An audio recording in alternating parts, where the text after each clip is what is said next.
Good morning, good morning, good morning. Oxbridge literature YouTube channel पर फिर से आप सबका एक बार स्वागत है। मैं हूं नासिर और फिर मैं आज क्लास 10th के एक पोएम के साथ आपके सामने हाजिर हूं। जी हाँ, चलते हैं, हम लोग समझते हैं उस पोएम को। और यह पोएम जिसका नाम होगा डस्ट ऑफ स्नो, और डस्ट ऑफ स्नो का लिखने वाला अमेरिकन पोएट रॉबर्ट फ्रॉस्ट। तो रॉबर्ट फ्रॉस्ट अमेरिकन पोएट थे और उन्होंने एक कविता का रचना किया है और इस कविता का नाम है डस्ट ऑफ स्नो। ये डस्ट ऑफ स्नो जो है उनकी जिंदगी में एक बहुत ही अहम कविताओं में से एक माना जाता है। रॉबर्ट फ्रॉस्ट अपनी कार्यकाल के जीवन में उन्होंने कई चीज़ों के बारे में, एम्पल ऑफ लाइफ के बारे में और जिंदगी में कुछ ऐसी तनाव और फ्रस्ट्रेशंस जब इंसान हो जाते हैं तो उससे संबंधित उन्होंने कई किताबें और कविताएं का रचना किया है। तो चलते हैं, हम लोग समझते हैं कि ये डस्ट ऑफ स्नो जो रॉबर्ट फ्रॉस्ट लिखा है, इनका पहला स्टैंजा जो है द वे ए क्रो, मसलन एक कौवा था, एक क्रो था, उनकी रंग काली थी। Generally the crow are black in colors as we know. Next, look down on me. Here, look down, that means sat down. हिलाना। एक पेड़ था जिस पेड़ का नाम था हेमलॉक, और कवि लेखक एक दिन उस धतूरे के पेड़ के नीचे बैठे थे, under hemlock tree. In that moment, he was not so good in mood. His mood was so much disappointment. He was in frustrations. बड़ी उदास, निराश जनक मूड में थे वो। और एक सुबह वो उस हेमलॉक ट्री के नीचे बैठे हुए थे और उसी हेमलॉक ट्री के ऊपर एक काला कौवा उड़ता हुआ आकर के एक डाली पर बैठता है, और जैसे उस डाली पर बैठा, उन ब्रांच पर बैठा, कौवा उड़ता हुआ, नीचे थे कवि, और उस पेड़ पर बर्फ से ढके हुए थे, मसलन पत्ते, ब्रांचेस, सारे चीज सुबह सुबह उस बर्फ गिर करके उनकी ओर बूंदे इतना कवर्ड हुआ था। और जैसे ही पक्षी उसकी डाली पर बैठता है तो कुछ बूंद, dust of snow, here dust of snow means particle of ice, यानी बर्फ की बूंद, फुहड़े उनके माथे पर गिरता है। हेयर, यहां सुक डाउन ऑन मी, यहां मी रिप्रेजेंट है, हेयर मी रिप्रेजेंटेड पोएट, यानी पोएट अपने आप में कह रहे हैं कि मेरे सिर पर कुछ बर्फ के टुकड़े, कण गिरा, और the dust of snow from a hemlock tree, धतूरे की पेड़, हेमलॉक ट्री मीन्स धतूरा का पेड़, हैज गिवन माई हार्ट, कभी बहुत ही उदास और दुख भरी मन में थे। उन्होंने जैसे ही उस पेड़ के नीचे बैठते हैं, है चेंज ऑफ मूड, उसका मूड खराब था, बहुत ही खराब थी, और तन्हाई की आलम में जाकर के वो बैठ जाते हैं। वो सोच रहे होते हैं, और इसी बीच जब उस कौवे ने उस डाली को हिलाया तो कुछ बर्फ के टुकड़े जब उनके माथे पर गिरा, उनके फुहड़े, उनके बूंदे, तो कहा कि मेरी ये दुख भरे मिजाज, बैड मिजाज चेंज इनटू गुड, तो कहता है अच्छे में बदल गया है। तभी जाकर के उन्होंने इस कविता का रचना किया। यहां पर and said some part, and saved some part,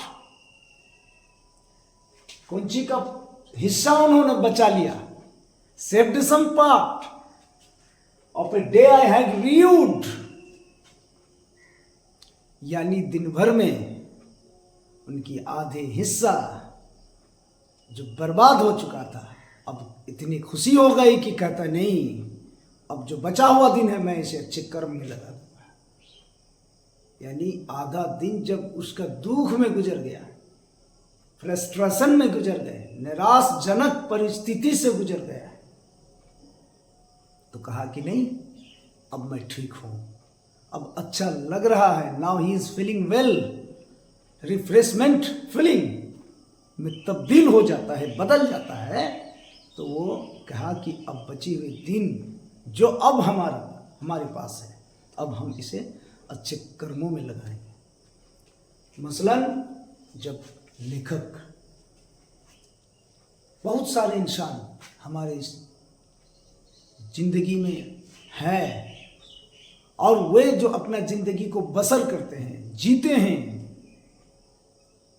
ये न जाने उसके जीवन में कितनी बुराइयां आती होगी, कितनी तकलीफें आते होंगे, और वो बेख्याल होकर के अपनी जिंदगी को बसर करते हैं।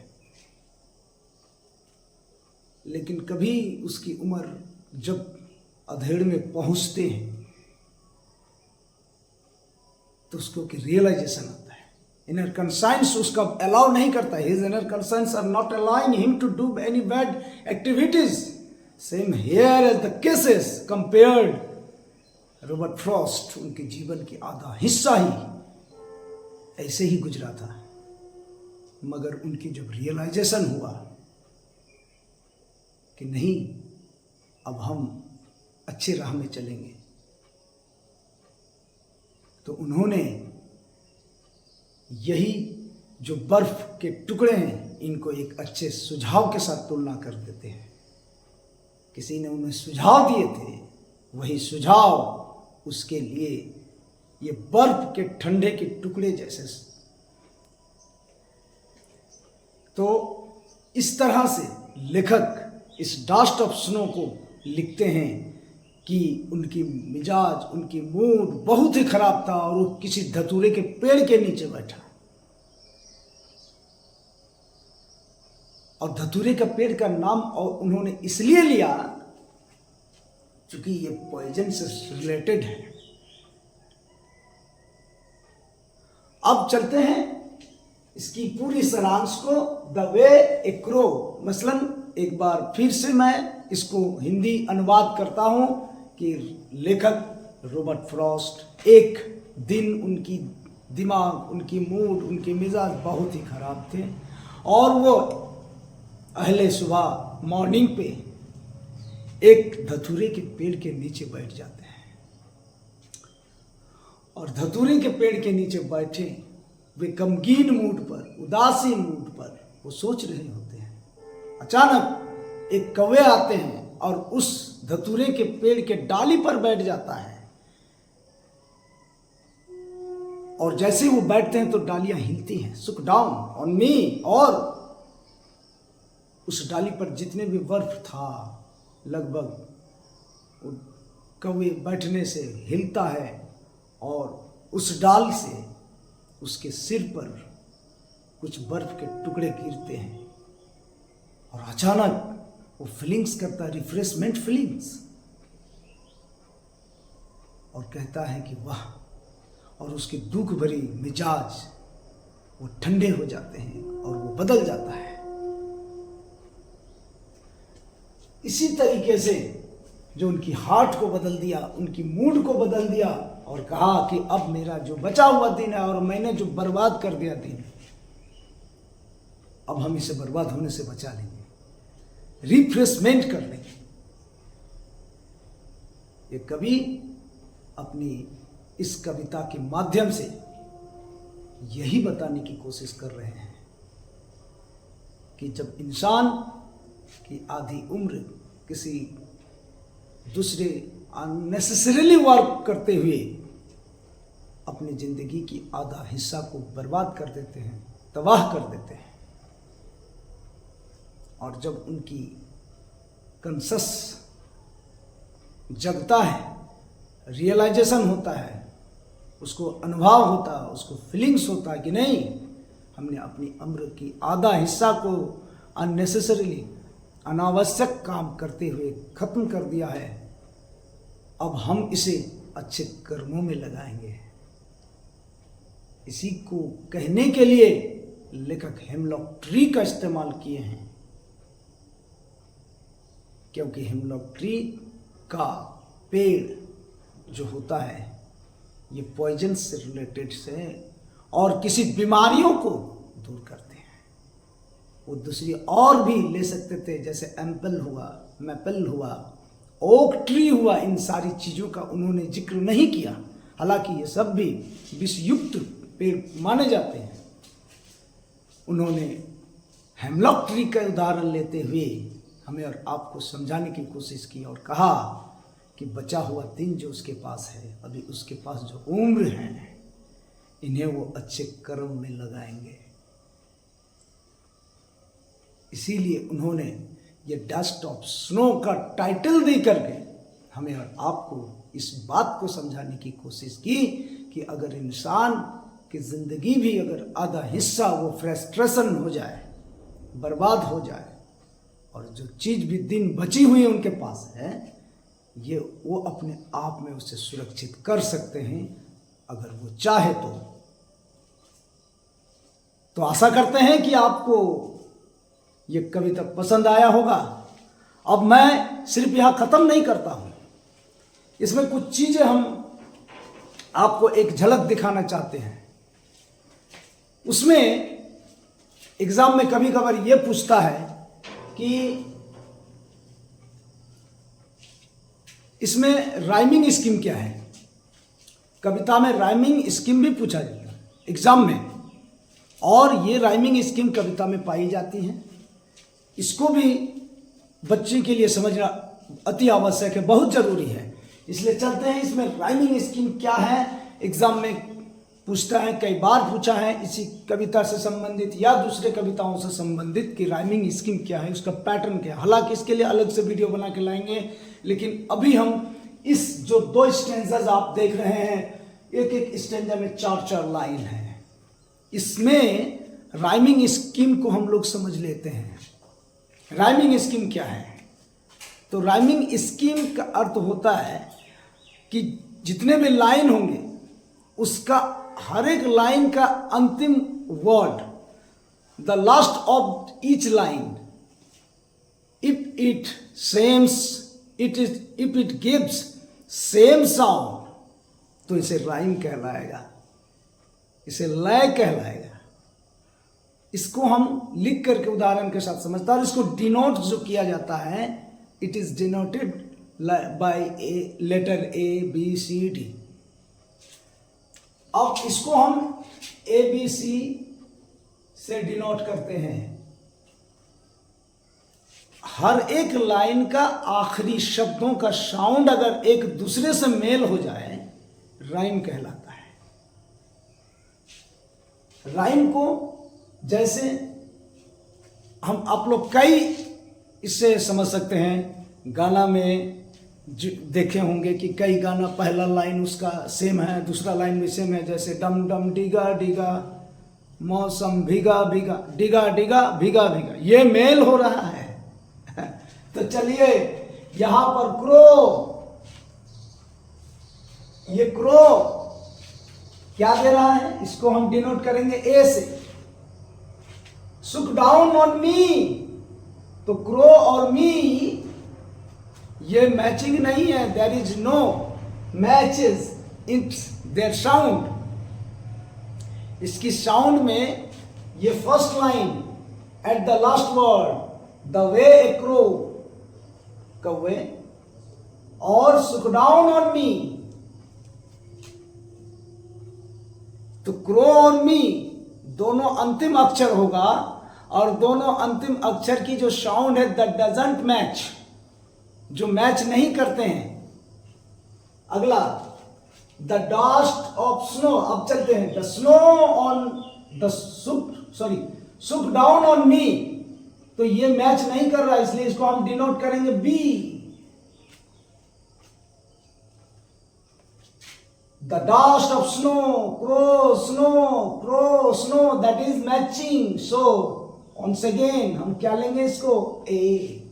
अगर पहला और अंतिम अगर मैच कर रहा है तो वही लेटर रिपीटेड हो जाएगा। अब चलते हैं फ्रॉम ए हेमलॉक ट्री, सुक डाउन ऑन मी ट्री, ये जो साउंड है दैट मैच कर रहा है, इसलिए यहां होगा बी। फिर चलते हैं नेक्स्ट स्टैंजर्स में, has given my heart,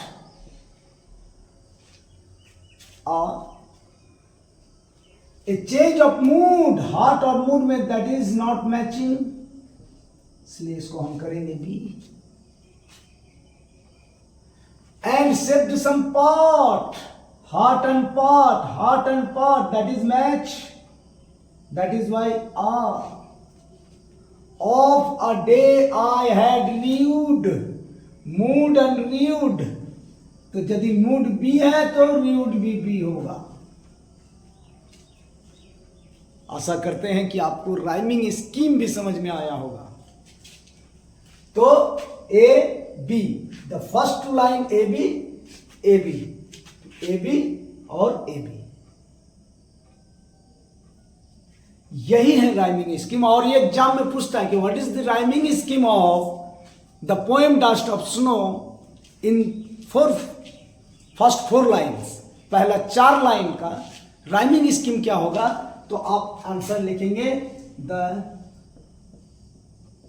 rhyme scheme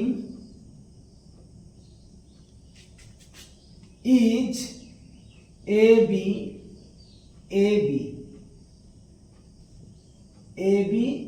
and A B, यही होगा ए बी।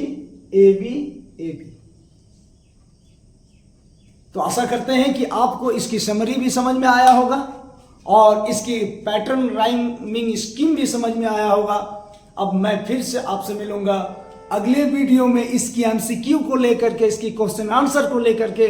अगर आप इस वीडियो में पहली बार हैं तो बिल्कुल आप हमारे इस चैनल को सब्सक्राइब करें, प्रेस द बेल आइकन को दबाएं, लाइक करें, कमेंट करें और शेयर करें। तब तक के लिए आप हमको दीजिए इजाज़त। धन्यवाद।